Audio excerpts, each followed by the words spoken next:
We're back. After all the smiles and confetti last night, the Obama and Clinton camps wasted no time getting back into the mud today, with both candidates shifting sharply negative. We're on their trail again tonight, tracking who's guilty of making more false allegations, blunders, and cheap shots on the 08 right road to the White House. Here with us to help separate fact from fiction, Rachel Maddow, MSNBC political analyst, host of the Rachel Maddow Show on Air America, and Peter Beinart, senior fellow at the Council on Foreign Relations and author of the book, The Good Fight. All right, first up, Obama making the morning show rounds, and let's just say he wasn't quite on his game.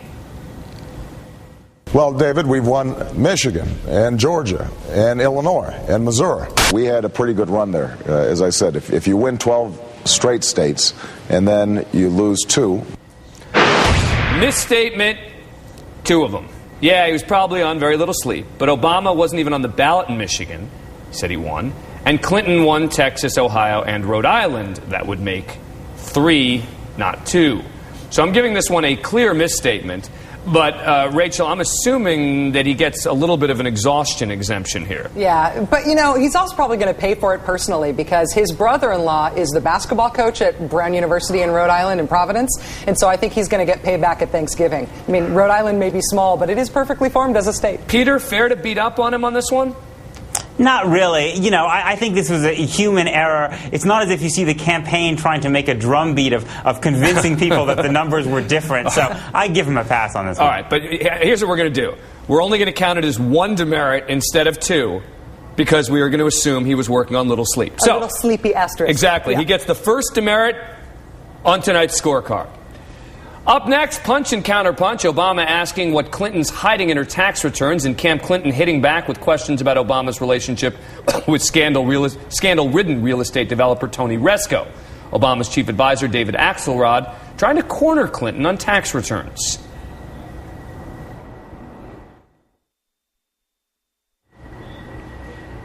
We don't have it, but I can tell. We got it? Okay, let's play it. Release for 2006 returns.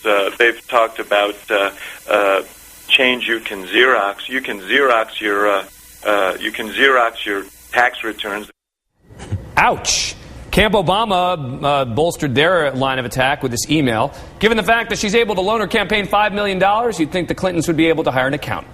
The reality is, the quote goes on, that she wants to keep this information hidden from voters. I'm going to call this one fair game for Obama. Even though I think it's an almost irrelevant attack, it's fair politics. Not releasing tax returns does beg the question, is there something to hide? So I'm not going to give Obama a mark here, but the Clintons wasted no time hitting back. Today, Clinton advisor Howard Wolfson pivoted from tax returns to Resco.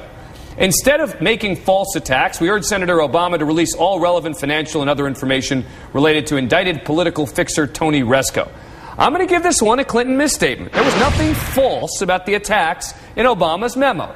All of it was accurate, so I'm giving Clinton a demerit for at least a misleading response. Peter, you agree with me? I do, actually. I mean, I think that the tax returns are not the biggest issue in the world, but there's no reason for her not to put them out there. And as far as I know, I'm not in the weeds on this Resco stuff as much as some people, that Obama hasn't made any false statements about that. Yeah, and the claim that Clinton made is that there were false attacks on them. Yeah, they're not false. I mean, they're not false. They may be stupid, but they're not false. Right. I was thinking the Obama campaign was going to wake up this morning and say, we got to show that we're fighters. Let's go after McCain. And instead they woke up and went, he wants the tax returns. Yeah, exactly. So, but there's nothing technically wrong with the allegation. So we're round 2, and we are tied at 1-1 in the demerits. Obama and Clinton battling over experience with competing swipes, including the now infamous 3 a.m. ad. When there's a crisis and that phone rings at 3 a.m. in the White House, there's no time for speeches or on-the-job training. What exactly is this foreign experience that she's claiming? I know she talks about visiting 80 countries. It's not clear, was she negotiating treaties or agreements, or was she handling crises during this period of time? My sense is the answer is no. I'm going to rule fair game here on both of them. Clinton's 3 a.m. is a fair question to ask voters. I'm ruling fair game for Obama. His response, while just as biting, is just politics. Rachel, you and I went at this before. Yeah. I mean, you really think that the 3 a.m. ad is a cheap shot? The 3 a.m. ad is such a cheap shot. It's actually the first thing that's made me mad at Hillary Clinton. It almost made me as mad as the thing where she said, oh, as far as I know, he's not a Muslim. Those have been the two worst things that she's done. And that 3 a.m. ad was wrong because it cedes the argument to the Republicans over the Democrats in terms of whether or not American voters ought to be scared into voting for somebody. Peter, that just to me suggests that when you're a Democrat, you can't talk about national security issues in the primary.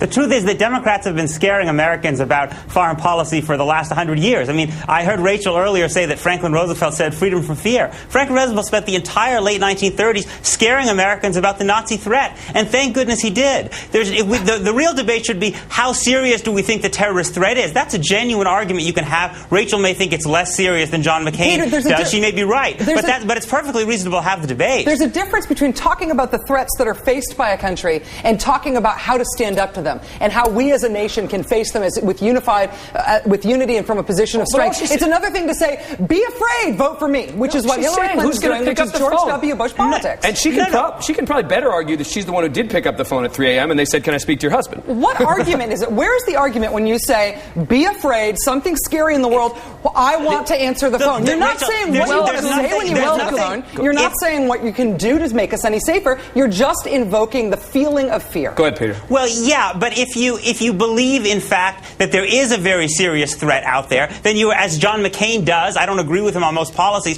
but he thinks the threat is probably greater than most Democrats do, you're entirely justified in saying that Americans should be concerned about that and vote for you on that basis. He thinks the threat is more serious than most Democrats do? Peter, are you serious? Yeah. John McCain understands the threat to America better than Democrats do? Really? Rachel, most Democrats, including you and me, think that global warming is more of a threat than an al-Qaeda attack. I think we're right. John McCain thinks that al-Qaeda is a bigger threat. You can make up whatever you want about your own weird ideas about national security, but you're not putting me inside that twisted mind of yours. This is absolutely ridiculous. If you understood national security threats, Rachel, let me just ask you the question. Do you think global warming is a bigger or smaller threat than another al-Qaeda attack? Rachel gets the final word. No.